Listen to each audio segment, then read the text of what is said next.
Tú eres mío, tú me perteneces.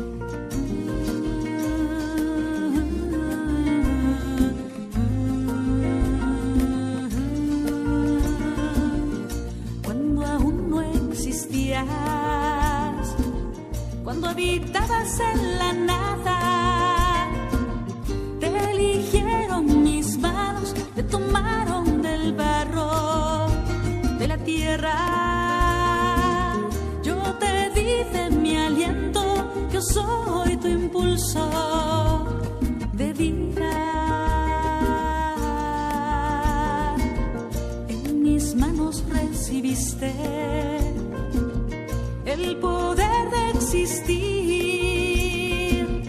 En mis manos adquieres el sentido de la vida, del amor.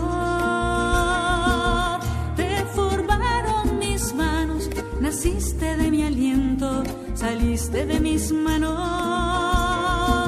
Bueno, hijos, parece que hoy hay piedras en la palabra de Dios, pero piedras lindas. Piedras lindas. A ver, ¿cómo está el asunto?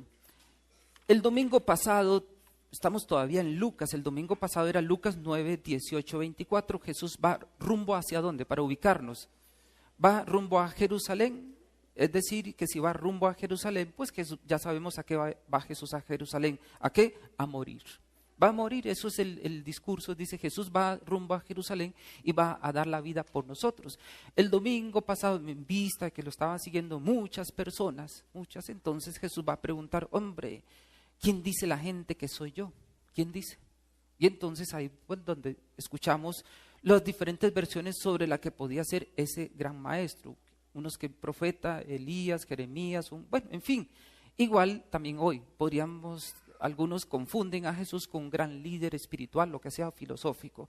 Pregunta entonces que decíamos, tenemos que hacerla nosotros, porque puede ser que andemos en busca de Dios, porque ya sabemos que entendemos nosotros los católicos qué significa ir en busca de Dios. Pregunta, ¿la diferencia entre nosotros católicos y las demás religiones?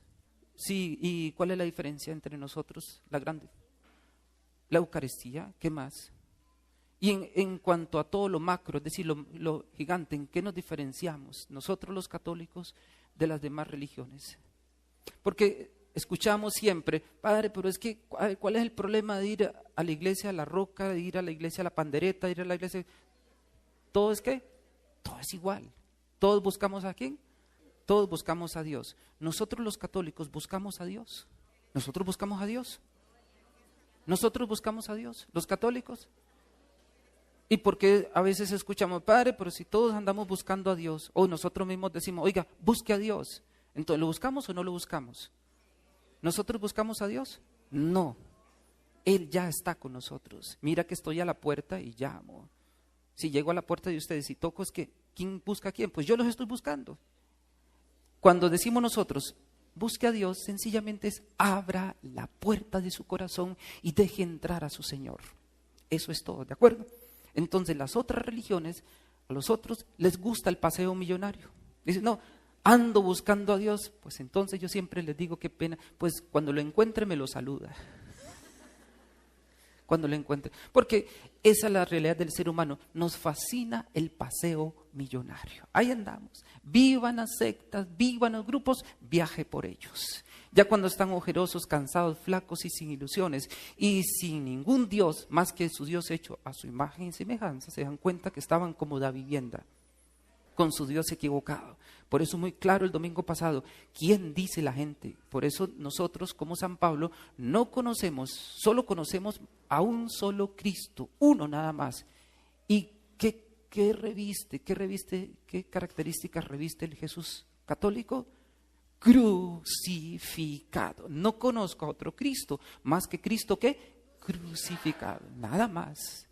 No tenemos a otro Cristo más que Cristo crucificado. ¿Por qué lo acentuamos? Porque aún a veces dentro de nosotros mismos, los católicos, podemos estar descafeinando, diluyendo a Jesús. Y entonces si Jesús resucitado, y oye, ¿y la cruz, hermano, dónde la deja? Quien quiera ser mi discípulo, ¿qué? Tome su cruz, cárguela, y etcétera, etcétera. Pues eso fue en general el domingo pasado. Ahora bien, Jesús nos dice que tenemos que cargar con la cruz. Sigue insistiendo Jesús, dice, el camino se desvió y va rumbo a Jerusalén. Hoy en este camino hacia Jerusalén, qué pena, yo no sé, se me olvidó, yo no sé por qué leí estos versículos, de pronto no los hubiera leído. Los primeros versículos, ¿qué pasó con los primeros versículos? Va Jesús rumbo a Jerusalén y pasan por San Gil. Pues es para ubicarnos. Pasa Jesús por San Gil y va rumbo ¿a dónde? A Bucaramanga. Para entendernos. Como ya se firmó el proceso de paz, entonces ya no hay problema de todas esas cositas. Entonces, no sé qué será. San Gil, normalmente San Gil, ¿qué era? ¿Conservador, liberal? No sé. Ustedes son los de historia. Los sangileños eran conservadores. San Gil, bueno, conservador. Y digan que Bucaramanga, liberal. Entonces Jesús va por acá y pasa por San Gil. ¿Usted por dónde va? Para Bucaramanga. ¿Con qué es liberal? No me pasa por acá. No me pasa. Y ahí salen los apóstoles, como no querían dejarlos pasar, como no. Entonces, oiga, Santiago y Juan, el apóstol, el discípulo amado de Jesús. Señor, si quiero los bajamos. Menos mal que ya está el proceso de paz firmado.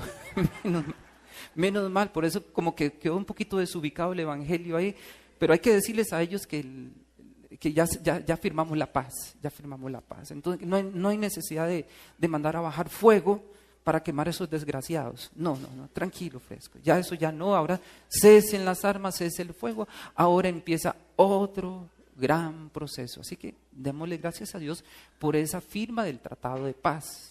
Pero recuerden que ese proceso, esa firma, depende ¿de qué? De cada uno de nosotros. Depende de cada uno de nosotros, tanto cuanto estemos en sintonía con Dios. La paz es un don de Dios, no se nos olvide. Hay que trabajarla, pero es un don de Dios. Bien, era el paréntesis para que no quede eso así como un poquito como raro. Santiago y Juan, ya saben, en Colombia ya estamos en paz, déjennos en paz. Entonces llega Jesús y nos va a recordar algo supremamente serio, que es parte precisamente del que quiera seguirme, tome su cruz y me siga. Estamos hablando aquí de la vocación que particular, es decir, a la vocación y por tanto la misión que Dios le tiene a cada uno en particular.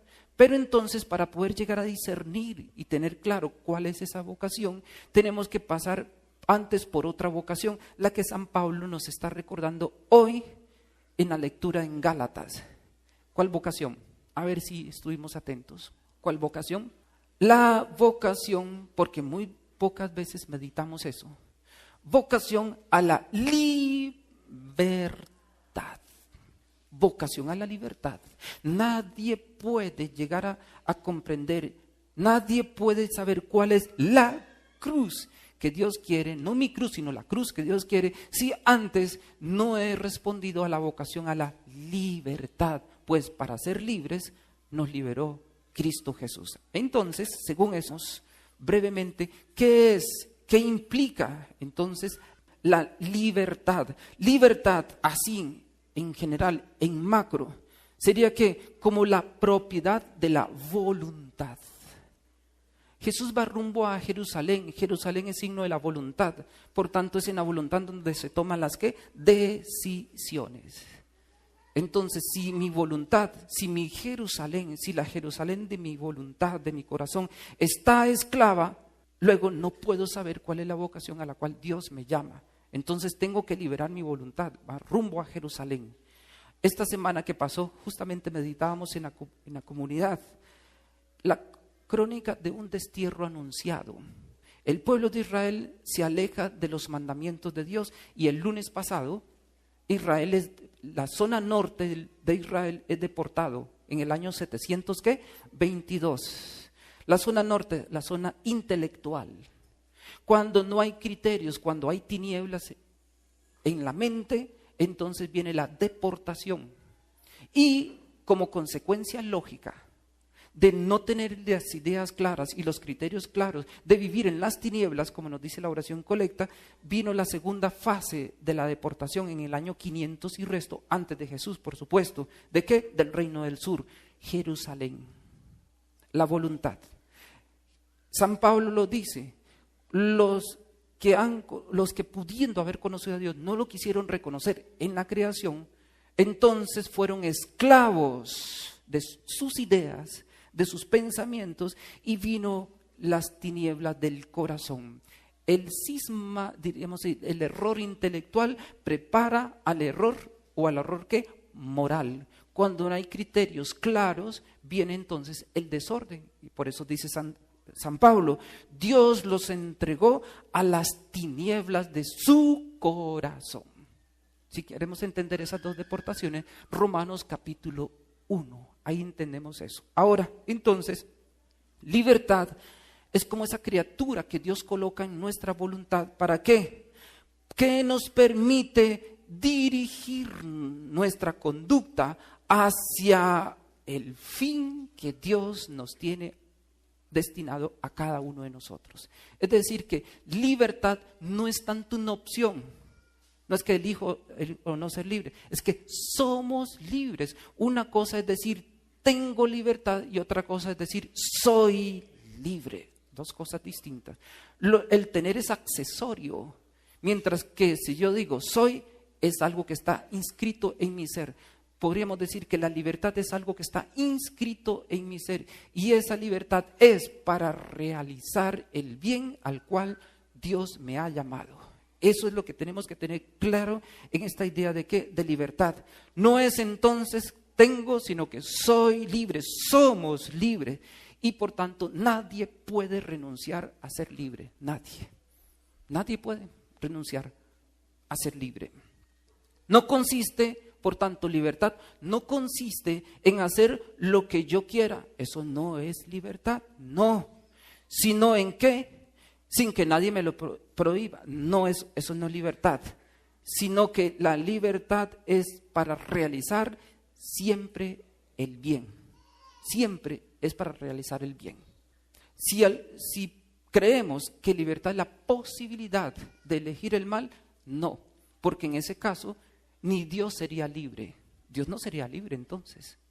¿Por qué? Porque Dios no puede elegir nunca hacer el mal. Entonces Dios no sería libre. Libertad implica entonces reflexión y siempre hacer el bien. Tampoco podríamos decir que libertad es algo que ya está predestinado. Tampoco. Libertad no es sinónimo de predestinación. ¿La predestinación cristiana existe?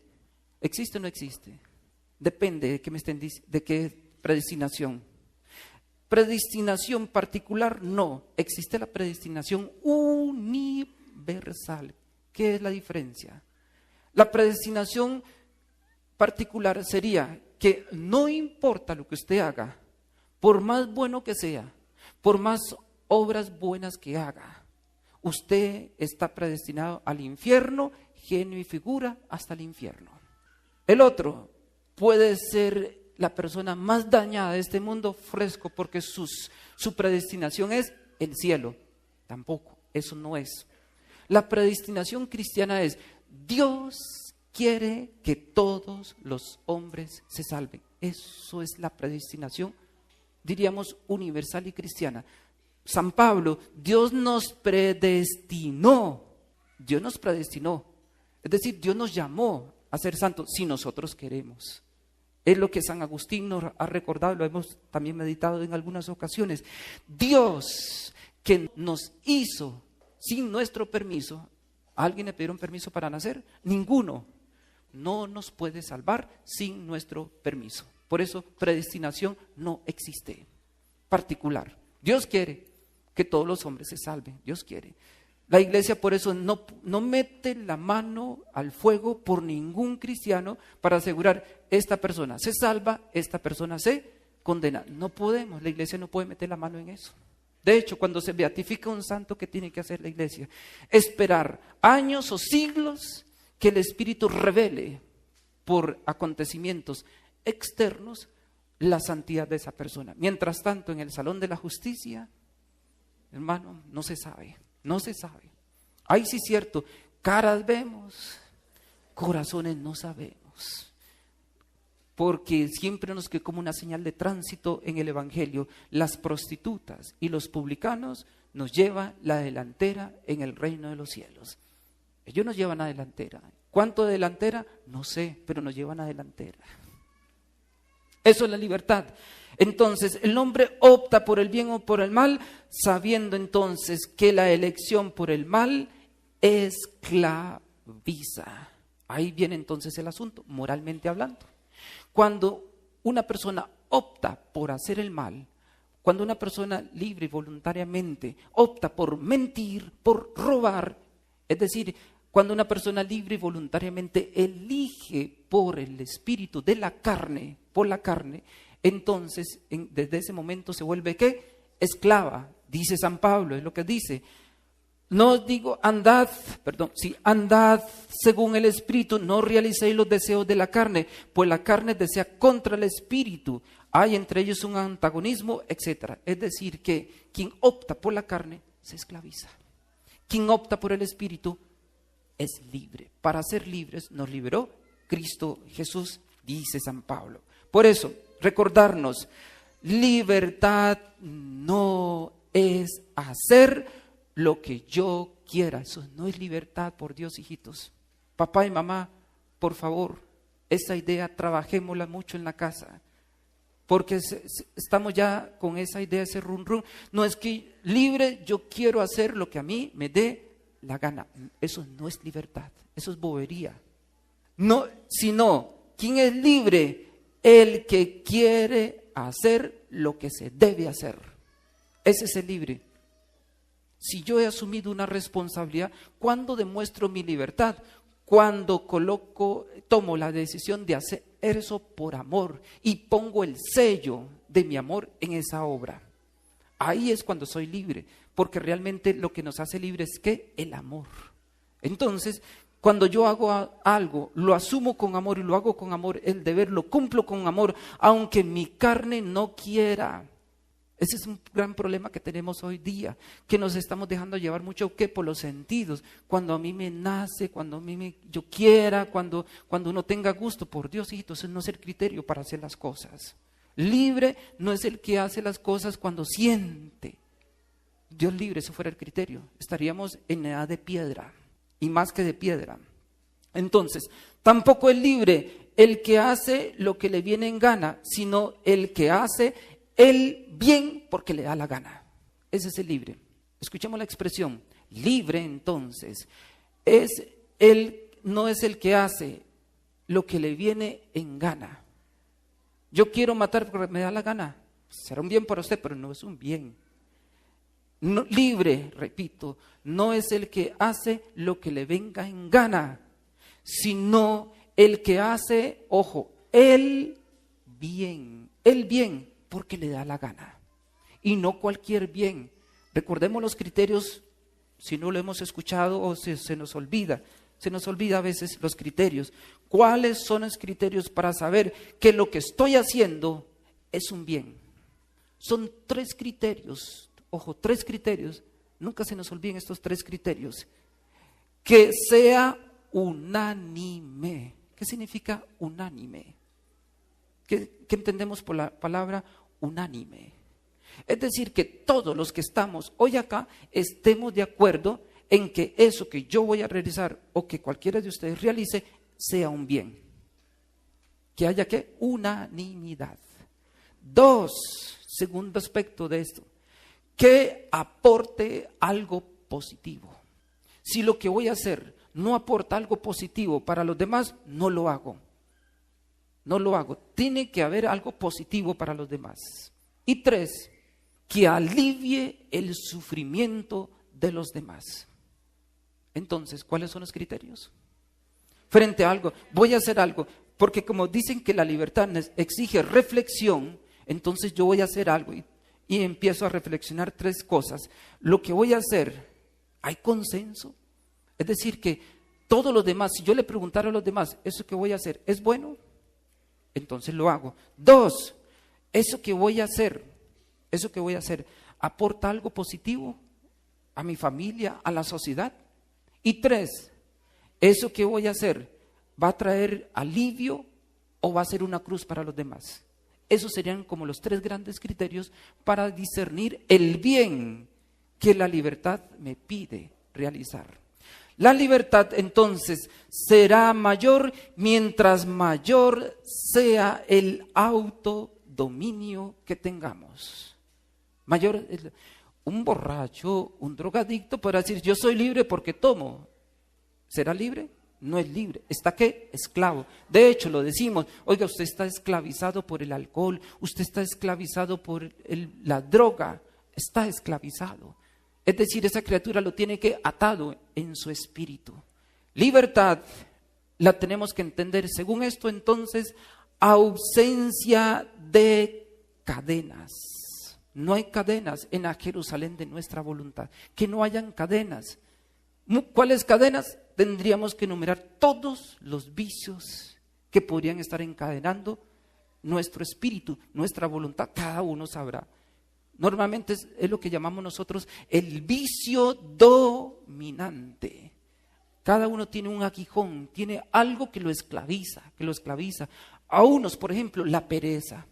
También es una manera que se lo decimos a algunos, oiga, usted lo tiene que esclavo esa pereza, hermano, levántese, báñese, busque trabajo, etcétera. Paralizado totalmente. Es un vicio.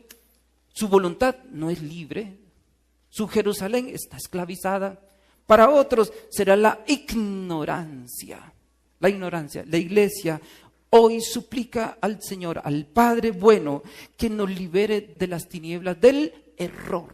Muchas cosas realizamos en nuestra vida por ignorancia. Como un santo padre decía, el enemigo más grande que Dios puede tener en este mundo, ¿cuál es? La ignorancia. La ignorancia. Es el enemigo más grande que Dios tiene. Ni siquiera el diablo. Es la ignorancia. La ignorancia quizás de lo que más llena el infierno. Luego, la falta de voluntad. Una persona pusilánime, es decir, floja para todo y para nada. Estudia, no, que pereza. Trabaja, no, que pereza. Coma, ay, no. Entonces, pues hay que inyectarlo. ¿Quiere el suero? Ay, yo no sé. Pusilánime. Todos son esclavitudes, todo eso. Entonces, libertad, siempre hay que verla en esta clave. Libertad es para algo. Para ser libre me liberó Cristo. Por tanto, Señor, me regalaste el don de la libertad. ¿Para qué la quieres? ¿Qué dice hoy la antífona del Evangelio? Habla, Señor, que tu siervo escucha. Y quiero escucharte, ¿por qué? Porque son tus palabras las que dan, ¿qué? Vida eterna. Entonces, cuando me encuentro con el Señor, abro la puerta de mi corazón a Dios y le digo, habla, Señor, que tu siervo escucha. Aquí está, te regalo el don de la libertad, el holocausto de la libertad. Tómala, Señor. ¿Qué quieres que haga? Es un regalo que Dios nos da. ¿Para qué? Para que se lo devolvamos. La libertad es para algo, para un fin, y especialmente para las cosas grandes. Para las grandes cosas es la libertad. Somos, y ahí viene también entonces, en esa gran elección de lo grande, vienen pequeñas o lo que llamamos microelecciones. Pero ojo, libertad en este sentido no es pasar la vida con el síndrome de la margarita. En cualquier aspecto, llámese vocacional, llámese laboral, lo que sea. Ya sabe, me quiere, no me quiere. Y sobre todo en las grandes decisiones de la vida no se puede jugar con eso, hijos, jamás. Ojo, la libertad, el arte de elegir, pero sabiendo que en ese arte de saber elegir van a haber cosas que me tienen, pequeñas renuncias que me van ayudando para hacer que la gran renuncia, la gran y definitiva que renuncia. No puedo pasar el resto de mi vida haciendo ¿qué? Elecciones. No. Sería una monstruosidad de parte de ¿qué? De la persona y nunca obviamente sería feliz. ¿Qué significa esto? Entonces, pequeñas decisiones de cada día que nos van entonces a garantizar la libertad. Por ejemplo, si yo quiero estudiar derecho, ¿qué significa eso? Que quedan excluidas todas las demás carreras. Quedan excluidas todas las demás carreras. Se dan cuenta que la decisión, en este caso temporal, sobre esa carrera, hace que yo excluya todas las demás carreras. Ya no puedo. Opté por derecho, hermano, termine derecho. Opté por medicina, quedaron excluidas todas las demás carreras. No puedo entonces jugar con mi libertad el hecho que, bueno, hoy derecho, mañana medicina, como les gusta a algunos chicos, les gusta el paseo millonario en las universidades, pero algunos lo están haciendo por negocio. ¿Por qué? Porque saben que tienen los bobos de sus papás que les pagan, perdón la expresión así tan cruda, porque algunos padres de familia son bobos y rebobos. Les gusta que los estafen, les gusta.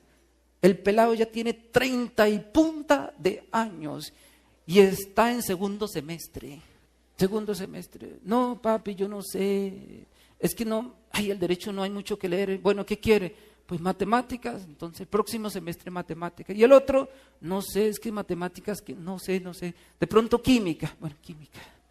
Claro, ya saben, es un negocio hoy día para mantener parásitos y zánganos. Y hay que les den por la cabeza por bobos, que les den por la cabeza. Que se pellizquen algún día, pero eso no se hace. Un hijo que hace eso, muy criminal, vagabundo, parásito. Uno tiene que tener claro en su vida, pero a veces la culpa de los padres, no les enseñaron los criterios desde niño, porque les enseñaron los caprichitos. Los caprichitos, no, es que yo quiero hacer lo que yo siento, lo que a mí me gusta. Así se fue levantando con eso y después lo pasó a nivel profesional, luego laboral y luego matrimonial, porque resulta que esto se pasa también a la realidad matrimonial. Entonces ya está de moda que como yo soy libre y es tomar decisiones y esas decisiones, tomar elecciones que me hagan tomar la verdad sobre el proyecto de mi vida, entonces algunos lo llevan a los matrimonios. Entonces elegiste el matrimonio y más tarde, como ya no siento, como ya veo que esto no funcionó, entonces elijo otro y ahí va otro y otro y otro. Qué curioso, la mayoría de las parejas que hacen eso normalmente al final terminan sin nada cuando se refiere a la vocación particular que Dios los llama. Con eso no se juega. No se pueden multiplicar las elecciones al tiempo. Es decir, un matrimonio no me sirvió, sigue el otro. Por eso las uniones libres. No han comprendido qué es libertad. Algunos piensan que mientras más puedan elegir nuevas parejas, más libres son. Más libres, más esclavos, más demandas de pensión. ¿O no? Pues más demandas de pensión, claro que sí, hijos, claro que sí. Algunos, no sé por qué, hijitos, explíquenme, no entiendo ese misterio. ¿Por qué a algunos les fascina abrir sucursales? Tan caro que sale eso, hijos. Las grandes empresas, las multinacionales, haciendo estructuras más pequeñas, como más versátiles, más flojas. Y en cambio nosotros haciendo estructuras pesadas. El matrimonio, la amante, la otra, y si viajo, viva Colombia, en cada puerto un amor, nos fascina. Y ahí está el banco. Oiga, hermano, usted de todas partes le están ordeñando la cuenta, en Pasto, que en la costa, que en Bogotá, que en Medellín, hermano, no alcanza, la tarjetica de crédito no alcanza. ¿Por qué? Porque pensó que era libre si podía tener muchas sucursales. Y eso ahora le está pasando, ¿qué? Factura. Hasta que llegan, no, pues me declaro en quiebra, como dicen algunos. Me declaro en quiebra, prefieren ir a la cárcel porque es otro negocio. Por lo menos en la cárcel tienen los 3 golpes de comida. ¿La qué? Y posada. Y a veces la media mañana, la media tarde. En cambio, si se queda afuera trabajando, es un negocio. Se queda afuera, no le da y tiene que pagar esas pensiones. Y que la pobre mujer cargando con el bulto de todo. Curiosamente, el hombre nunca tiene plata y la mujer sí le alcanza, no entiendo. Pues son cositas que serían consecuencias de esta falsa o malentendida libertad. Libertad. Entonces, No se pueden multiplicar las elecciones a la distancia, como el matrimonio, lo afectivo, lo religioso. Sería una inmadurez y por tanto una esclavitud, porque sería ¿qué? Capricho. Cuando se reduce la libertad entonces a opciones, corremos, aquí es tan grave, corremos el riesgo de sustituir el bien real, es decir, lo que objetivamente es bueno, por el bien que apetecido, el capricho. Confundimos el capricho, pensando que ese capricho es un bien para mí. Ese es el error, ya ahí empieza la esclavitud. Por eso entonces, cuando una persona se deja conducir por estos criterios, es decir, cuando ya no tiene los criterios suficientes, no tiene los elementos suficientes que le dan los criterios para actuar, entonces empieza a actuar como su capricho se lo dicta. Ya no serían los dictados de la razón, sino los dictados ¿de qué? De su vientre. El principio filosófico. Quien no piensa para actuar, al final actúa como siente. Es decir que San Pablo lo dice ya bíblicamente, San Pablo dice, su Dios, ¿qué es? Su vientre. Es su vientre, su Dios. Es decir, es aquella persona que cuando ya desmigajó, ya su mente se distorsionó, está en tinieblas, entonces su Dios va a ser ¿qué? Su genital, por ejemplo.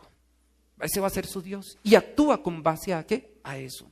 Padre, es que yo siento, Padre, es que uno es hombre, como llegan muchos al confesionario. Padre, usted sabe, uno es hombre. ¿Y qué me quieres decir con? Padre, usted sabe que uno es hombre. Padre, usted sabe, Padre, cómo es el asunto. Padre, pero uno es hombre y... No, Padre, pues que es que la esposa ya no me sirve.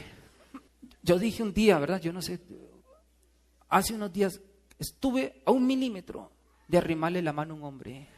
¿Por qué otra mujer? Padre, es que usted sabe, Padre, es que mi esposa ya no me sirve. Ya no me sirve. Como no me sirve, entonces hay que conseguirse otra. Esa es su mente, ese es su mundo, ese es su criterio.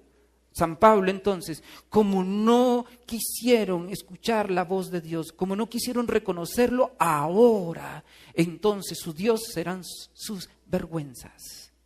Dios los entregó a su corazón entenebrecido.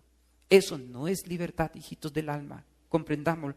Por eso entonces, cuando a estas personas escuchan hay que tener orden, hay que tener ¿qué? La ley, la norma, inmediatamente ¿qué? Se ofusca. No, ellos no admiten una norma, no admiten una ley, curiosamente, para ellos. Pero eso sí, tóquenles sus derechos, ahí brinca. Pero ellos sí tienen derecho ¿a qué? A hacer el mal. Por ejemplo, dice San Pablo hoy, toda la ley se concentra en esto. Bueno, amarás al prójimo, no os mordéis y devoráis unos a otros, etc. San Pablo dice, el que nos guía es el Espíritu, debemos de guiarnos bajo el Espíritu, no bajo el dominio de la ley. ¿Por qué? Porque resulta que cuando me dejo conducir por el Espíritu Santo, por la norma del Espíritu Santo, que es el amor, y el amor y el Espíritu Santo me lleva a la verdad completa, entonces yo como hijo, no como esclavo, yo no pregunto que si es pecado o no es pecado. Hijitos, ese es el gran problema a veces con nosotros. Andamos todavía a estas alturas de la revelación, a estas alturas de nuestra fe cristiana, preguntando que si es pecado o no es pecado. Un hijo no pregunta eso. Un hijo que pregunta, Padre, te amo, ¿qué quieres que haga? Por ejemplo, caso concreto, Padre, ¿es pecado faltar a misa un domingo? Uy, cuando yo escucho esa pregunta, no es que no la puedan hacer, háganla tranquilo, pero por dentro siento una tristeza, una tristeza. ¿Por qué? Porque uno se da cuenta que esta persona todavía no sabe qué es el amor de Dios.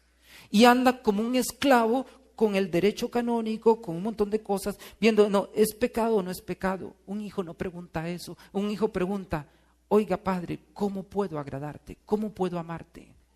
Un hijo no le importa No pregunta que si robar es malo o no es malo. No, padre, es que no pregunta. Un hijo sabe que debe respetar los bienes ajenos. Un hijo no pregunta que si la lujuria es mala, es pecado o no es pecado. Un hijo pregunta, Padre, dame la gracia ¿de qué? De la castidad. ¿Cómo puedo vivir la castidad? Exceso de amor. Y así sucesivamente. Por eso también viene la palabra de Dios. ¿Cómo vivimos? ¿Como esclavos o como hijos? El esclavo siempre anda viendo a ver qué dice la ley, buscando abogados, qué dice la ley. El hijo es, ¿qué dice mi padre? ¿Qué quiere mi padre? Hay la diferencia entre un necio y un sabio. ¿Qué dice el necio? Cuando se levanta en la mañana un necio, ¿qué dice? ¿Qué voy a hacer? ¿Qué voy a hacer hoy? En cambio, ¿qué dice un hijo? Padre, aquí estoy, ¿qué quieres que haga? Eso dice un hijo, eso dice un libre. El esclavo pregunta sobre la ley, el hijo pregunta sobre el amor. He ahí la gran diferencia con nosotros. El esclavo entonces no quiere saber nada de normas. ¿Por qué? Porque él piensa que las normas, ¿lo qué? Lo asfixian, claro que lo asfixia, porque la norma, ¿para qué está puesta la norma? ¿Para qué está puesta la ley? Para ser libres, para ayudar al don de la libertad, no para fastidiarnos, es para eso. Ahora, entonces, teniendo claro eso, viene entonces la gran pregunta que todo hijo debe hacerse. Un cuerpo me has dado, Señor, me has regalado el don de la libertad, ¿qué quieres que haga con mi vida? Y viene entonces como los 3 criterios que nos trae hoy el Evangelio para la vocación, llámese al matrimonio y llámese a la vida consagrada. ¿Cuáles son esos 3 criterios? Los que aparecen en el Evangelio cuando Jesús va rumbo a Jerusalén, empieza a llamar ¿qué? Algunos. Unos se ofrecieron. Aquí dice que llegó uno y se le ofreció. ¿Y qué le dijo el Señor? Los pájaros tienen nidos, etcétera, etcétera. Pero, ¿qué le dijo? El Hijo del Hombre no tiene donde reclinar. En primer lugar, hijos del alma, en primer lugar, nunca se nos olvide, la vocación no es un derecho. No es un derecho, no. La vocación no es un derecho. La vocación es un regalo que Dios nos da. No es algo que le podemos robar a Dios. El matrimonio es eso, un don. Nosotros antes que verlo como un derecho, tenemos que verlo como un don. Señor, siento que tú me llamas al matrimonio. Siento, Señor, dame la gracia, regálame. Con todo lo que implica, regálame el don del matrimonio. Entonces, el Hijo del Hombre no tiene dónde reclinar su cabeza. Por eso, cuando alguien se ofrece, el Señor le dice, no. Porque para recibir la vocación tenemos que ser como María. He aquí la esclava, la humilde. ¿Cómo se recibe una vocación? Con humildad. Es decir, consciente de que a lo que Dios me llama rebasa mis capacidades. Dice el apóstol Pedro, actuad con temor y temblor vuestra ¿qué? Vocación. Con temblor, actuar con temor. ¿Por qué? Porque sabemos que somos muy frágiles, muy débiles. Y también con temblor porque a lo que Dios me llama supera mis capacidades. Sin embargo, Dios me llama así, Dios me elige así y me da la gracia. Por eso cuando una persona no ha sido llamada al matrimonio, vive un infierno. Dios no la llamaba al matrimonio, no, muchachito. Dios te llamaba ¿a qué? Por ejemplo, a la vida consagrada. Efectivamente, Dios te llamaba al matrimonio, pero empezó la bobita, a elegir el tipo de cruz. Como nos gusta a nosotros. No, esta cruz me gusta porque es dorada, es plateada, es esto, lo otro. Y nos levantamos con la que nuestros sentidos, ¿qué? Nos manifestaron. Pero resulta que no era esa cruz. Y por eso es que llamamos matrimonios da vivienda con la persona equivocada. No era, hermano. Te llevaste un par de zapatos que no te quedaban.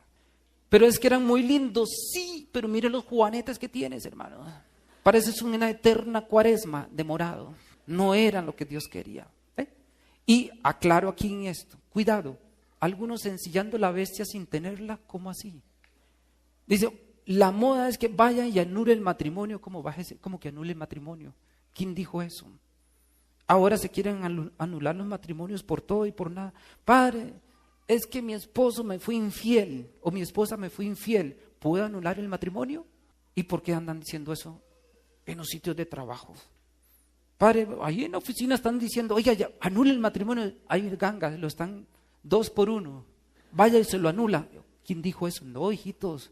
¿Qué tal? Imagínense por un momento que introdujeran como una posible causa de nulidad la infidelidad. Se acaban todos los matrimonios y eso pues pasa al confesionario ahora después. Se acabarían todos los matrimonios. ¿Por qué? Porque dice Jesús que basta que un hombre mire deseando una mujer y cometió adulterio. Usted está pensando en la otra, vamos donde el juez. Padre, es que está pensando, mire padre, es que yo lo conozco, esa mirada, yo sé que está pensando en la otra. Vamos, anulamos el matrimonio. No, un momentico, no es así. Las causales son muy puntualitas, así que no ensillemos la bestia sin tenerla. Y eso no es que uno va mañana el lunes y el martes venga por la resolución, no. Eso es para autenticar la cédula, nada más. Eso es todo un ¿qué? Proceso. Evidentemente hay nulidades que son muy evidentes, pero muy evidentes. La niña se casó cuando tenía 14 años. Todavía usaba pañales. O el muchachito también, sin permiso del obispo, causal de nulidad. Eran primos hermanos sin permiso del obispo, causal de nulidad. La niña estaba embarazada y por allá sonó el cargador del suegro, o la peinilla se cayó, misteriosamente se cayó la peinilla, causal de nulidad. Eso es lo que esas causales de nulidad, dice el Papa, háganla en primera instancia. ¿Qué significa eso? Pues que le toca al obispo. Es tan evidente, son tan evidentes esas causales que el obispo dice su grupo ahí, no, efectivamente esta pareja no está casada. No está casada, es decir, no se anula el matrimonio. Un matrimonio no se puede anular. Se anula lo que nunca fue matrimonio. Tengan presente eso. Son criterios que tenemos que tener muy, muy claros porque se presta a confusión. La iglesia no puede anular un matrimonio. Lo que Dios ha unido, que no lo separe el hombre. Causal de nulidad matrimonial es un acto jurídico por el cual la iglesia decreta que esta pareja nunca estuvo casada. Así hayan pasado 50 años y le celebraron, padre, pero celebramos bodas de oro. De malas, no estuvieron casados, nunca estuvieron casados. Por eso cuando hay dudas en el matrimonio, ¿qué tienen que hacer? Vayan al tribunal eclesiástico y díganle al juez o al abogado, al que lo reciba, al padre, padre, tenemos dudas sobre nuestro vínculo matrimonial. ¿Puede hacer el favor de esclarecernos eso? Porque nos casamos en estas y estas circunstancias. El juez, después del estudio, dirá, o el obispo dirá, efectivamente, no hay matrimonio, no hay. Pero aquí viene otra cosa que algunos no se han dado cuenta. Hay causales que pueden hacer que la pareja siga adelante. Por ejemplo, la niña se casó embarazada. Padre, ya tenemos 30 años de casados. Pues el hombre, bien que mal, padre, pues, ahí quiero el negro, ahí quiero a la gorda. No sé, como que ya, vamos a hacer. Entonces, ¿qué hace el juez? Antes de dar el decreto de nulidad, dice, ¿ustedes quieren seguir con su vínculo o lo que aparentemente era vínculo o ya damos esto por nulo? Entonces, algunos dicen, pues, señor juez, pues queremos seguir adelante. Entonces, ¿qué hace el juez? Les vuelve a tomar el consentimiento. Ahora sí, después de 30 años, con 60 años cada uno, sería el colmo que se rajen en semejante examen. Sería el colmo que se rajen. No, entonces, fulano de tal acepta, sí acepto. Fulano de tal, ya no es romántica estéreo, pero ya. Eso es lo que hay que hacer cuando hay dudas. No tengan miedo de ir, no, vayan y pregunten. Es que preguntar, algunos piensan que preguntar es que ya les anularon el matrimonio. No, para no seguir en esa incertidumbre. Eso es todo lo que hay que hacer. Por eso hay que consultar. Igual, si uno tiene una duda jurídica de tipo civil, pues uno va y busca un abogado y se asesora. Yo no voy a empezar a hacer un juicio, no voy a empezar a hacer demandas si no me asesoro primero. Igual pasa en la iglesia. Para eso están los asesores. Bien. Entonces, en primer lugar, la vocación no es un derecho, sino es Dios quien llama y elige. Igual en la vida consagrada. Dios me llama y Dios me elige. Yo no puedo obligar a Dios a aceptarme en la vida consagrada, en un sacerdocio, porque a mí me da la gana. No, terrible. Aquí también vale. Un chico, una chica que Dios los llamaba al matrimonio, ¿qué está haciendo de cura, hermano? Eso es una locura. Nada está haciendo ahí, hermano, está como a vivienda. No, hermano. Igual para el sacerdocio. Las ordenaciones pueden ser inválidas. ¿Sabían eso, verdad? ¿Sabían eso? Cuando un chico no ha hecho bien sus estudios y a veces hacen trampa y le presentan al obispo, no, ya estudié, y lo ordenan, es inválido. Claro que sí. O porque algunos llegan a decirle al obispo, señor obispo, es que, ay, monseñor, es que mi mamá quería un cura en la casa. Uy, hermano, con razón me llegaba todavía olor a pañales en el seminario. Eso no se les dice a un obispo, quería nulo la ordenación. Y así hay muchas cosas que por eso es que algunos han ordenado y llegan a Roma después de un estudio, dice, fulanito de tal no está ordenado. Porque hay también causales que hacen que esa ordenación sea que inválida. Igual votos religiosos. Esa persona hizo votos y son inválidos por estos y estos motivos. Algunos efectivamente son ordenados, pero no quieren seguir adelante con su ministerio, entonces lo que se llama reducción al estado ¿qué? Laical, pero siguen siendo sacerdotes. Ahí sí siguen siendo sacerdotes. Bueno, eso es de la vocación. En cuanto que el Señor llama y elige. 2, cuando el Señor llama, sea el matrimonio, sea la vida consagrada, hay que hacerlo inmediatamente. Pilas. Inmediatamente. Vale para los matrimonios. Esos noviazgos de 15 y 20 años. Hermano, suelte eso. No, padre, es que estamos viendo, a ver, hermano, usted tiene síndrome de Down, tiene problemas mentales, hermano. ¿Qué es lo que usted tiene en la cabeza que no ha sido capaz después de 20 años saber si Dios lo llama o no al matrimonio y si esa niña o ese chico es o no el hombre y la mujer que Dios quiere? Hermano, aterrice, por favor, aterrice con prontitud. Dios me llama al matrimonio, aquí estoy, Señor. Listo. ¿Y la media naranja? Ah, es ella. Muy bien, venga para acá, China. No la conozco, pero Dios nos da la gracia, porque el amor es una decisión y una construcción. Entonces, con prontitud, igual en la vida consagrada. Esos muchachitos, esas muchachitas que andan jugando vivo a Dios. Dios te llama, no, es que primero hay que estudiar, quiero ser como los demás. Eso le dicen a uno, no, padre, es que yo quiero ser como los demás. Y uno se pregunta, ¿y yo qué soy entonces? A veces lo hacen sentir uno como un extraterrestre. Pues sí, padre, es que usted no sé, como raro, padre, son cosas como raros. No, hijitos. Yo quiero disfrutar, dicen algunos, yo quiero disfrutar el mundo. Y cuando está vuelto nada, entonces voy a hacer votos de castidad ya a los 90 años. Prometo hacer votos de castidad. Pues sí, Dios recoge todo eso. Pues sí, vamos a ver qué recogemos. Por lo menos los malos pensamientos, pues se le ofrece al Señor los malos pensamientos que puede tener ya. Pues sí, le ofrezco al Señor eso. Pues está bien, no hay ningún problema. Dios recicla todo. Claro que sí, hijo. Pero es una sinvergüenza, hay una falta de amor a Dios, sabiendo que Dios lo está llamando a uno y uno jugando de vivo con Dios. No, si Dios me llama, ya, suelta, hermano, de una. Por eso el Señor lo puso tan radical. Aún que le dije, sígueme. ¿Y qué le dijo? Déjame primero ir a enterrar a mi padre. Un momentico, venga para acá, mijito, venga para acá. Yo lo estoy llamando y usted se me viene ya. Cuando pareciera cruel, padre, ¿cómo así que no pudo ir a enterrar a su papá?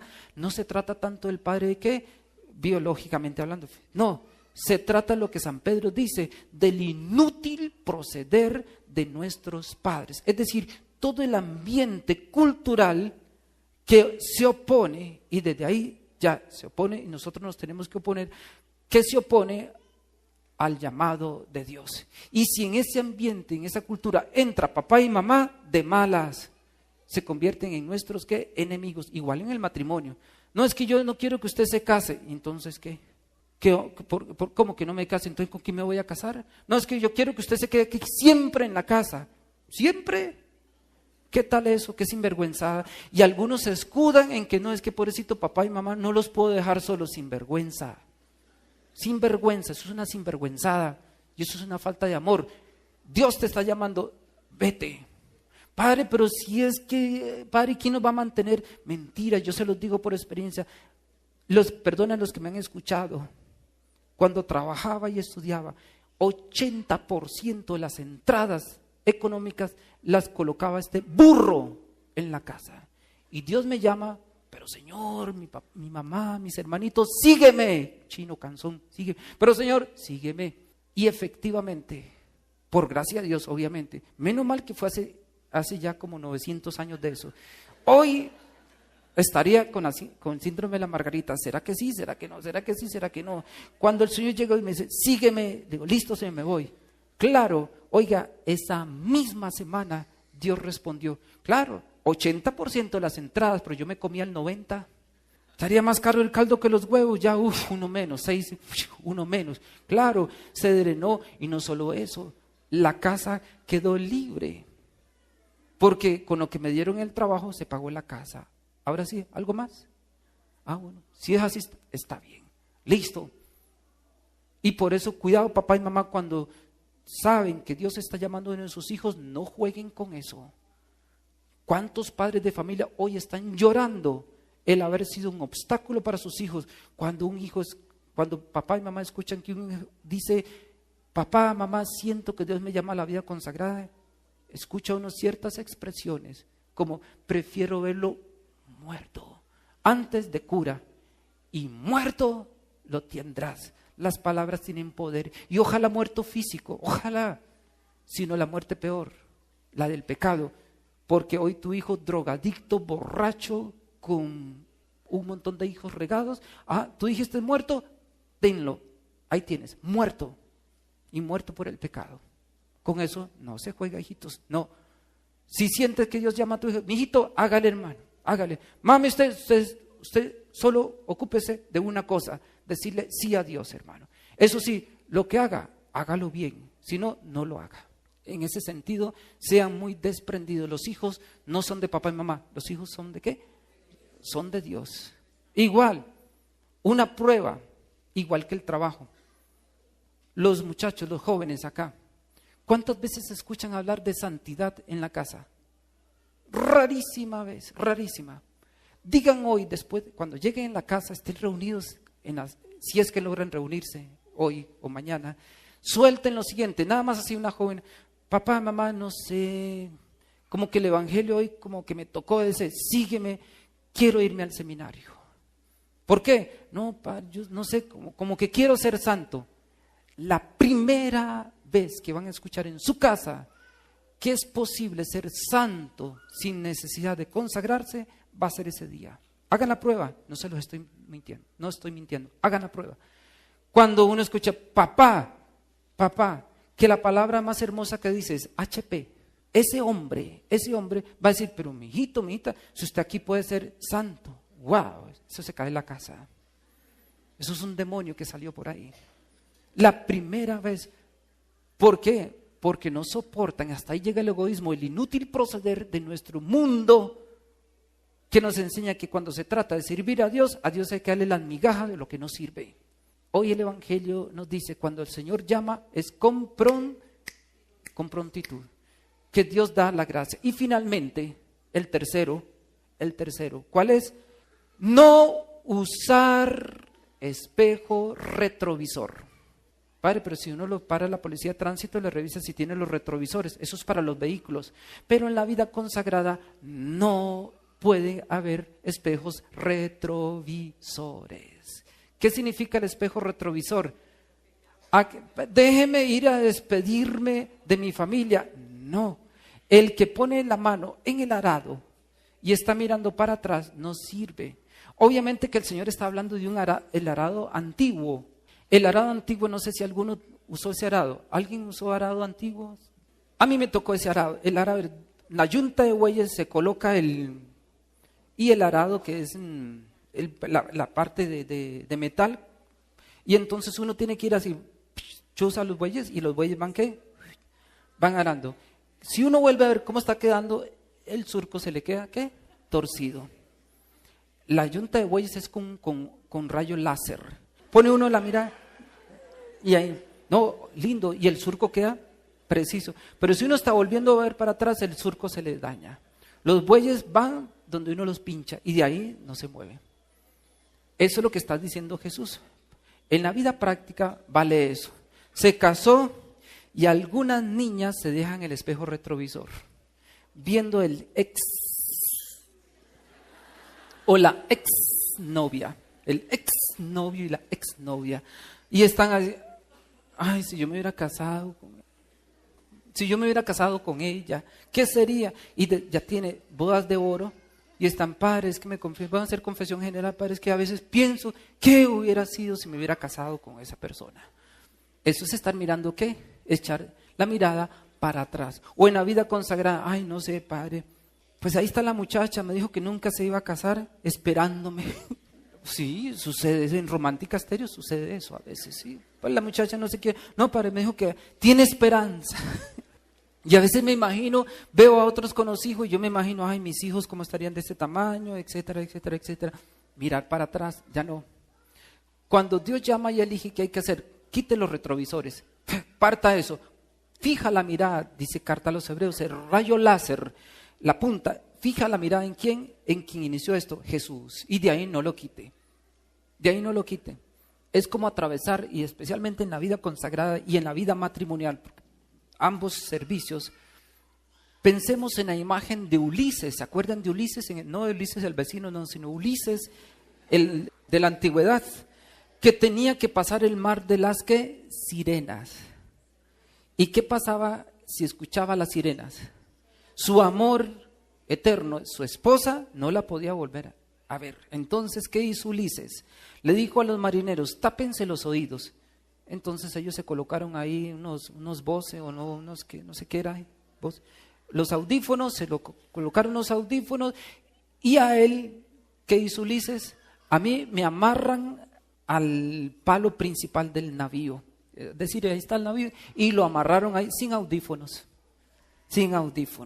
y atraviesan esos benditos marineros el mar de las sirenas, y las sirenas chille, y lindo papito, todo un montón de cosas las sirenas, y Ulises dice que hasta que se retorcía como un gusano en ese bendito árbol, en ese más, hasta que pasó.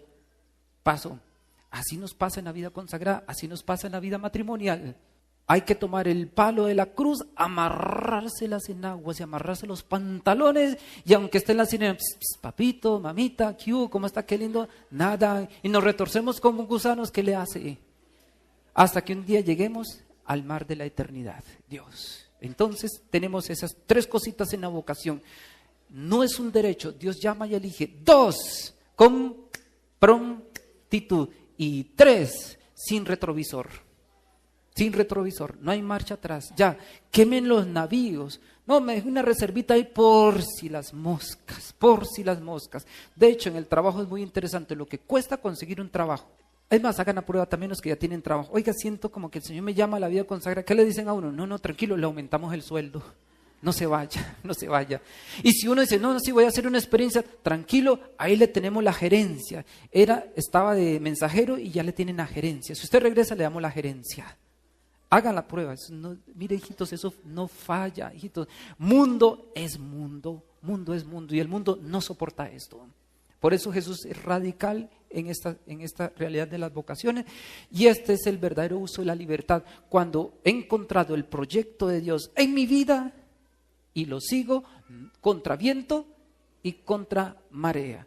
No significa que no puedan haber problemas habrá mucho, caídas y muchísimas caídas, muchas caídas, pero una cosa son los problemas, otra cosa son las caídas, y otro muy distinto de que, oiga, no, mejor no me regreso.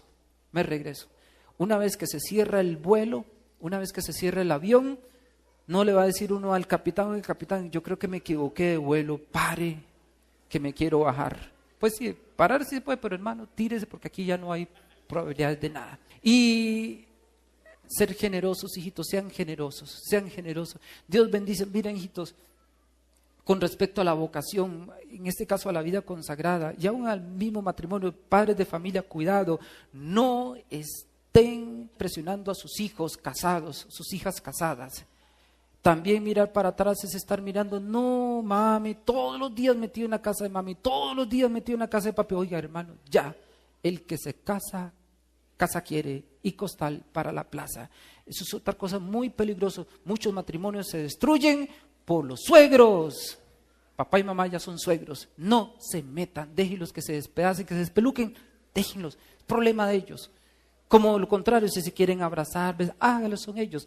Pero mami y papi no se metan, que ellos aprendan a construir un matrimonio. Que la niña no sabe cocinar, se le quema el agua, no importa.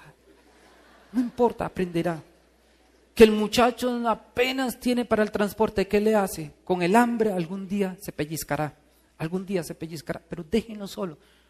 No estar pendiente de que es que papá me hace así, mamá así. No, quien pone la mano en el arado y mira para atrás no puede ser mi discípulo. Y cierro con esto.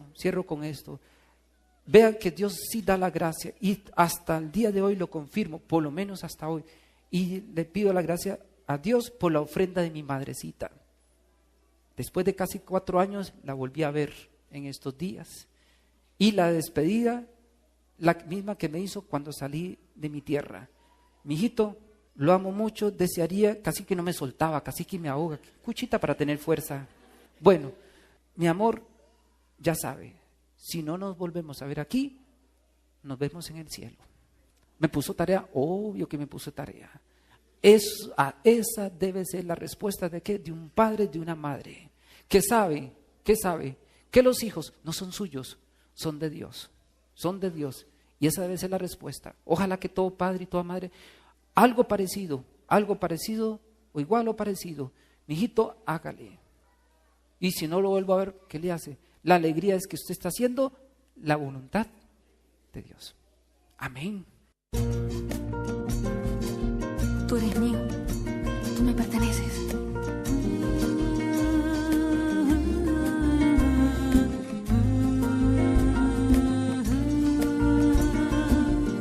Cuando aún no existías, cuando habitabas en la nada, te eligieron mis manos, te tomaron del barro, de la tierra. Yo soy tu impulso de vida. En mis manos recibiste el poder de existir. En mis manos adquieres el sentido de la vida, del amor. Te formaron mis manos, naciste de mi aliento, saliste de mis manos. Te formaron mis sueños, tú eres mío por siempre, perteneces a mis manos.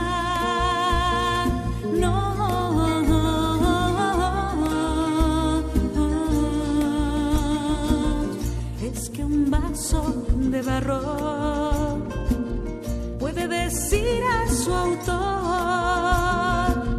¿por qué me has hecho así? ¿Qué estás haciendo conmigo? No tienes destreza.